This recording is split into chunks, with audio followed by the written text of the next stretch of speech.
शरदात्मोत्तमेय सीतापतिं अकुलाय तदीपं आजामं मर्मिन्द तयायितक्षं रामं विसाच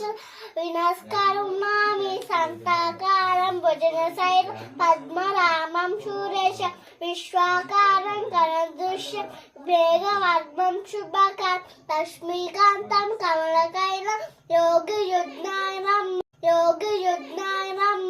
वन्दे विष्णुं सर्वलोकैकवारामं रामाय रामभद्राय रामचन्द्राय वेदसे रघुनाथाय नाथाय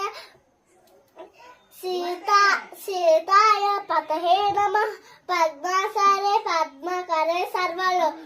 सर्वलोकैक पूजिते नारायणी प्रयादेवी सुब्रीता भव सर्वदा।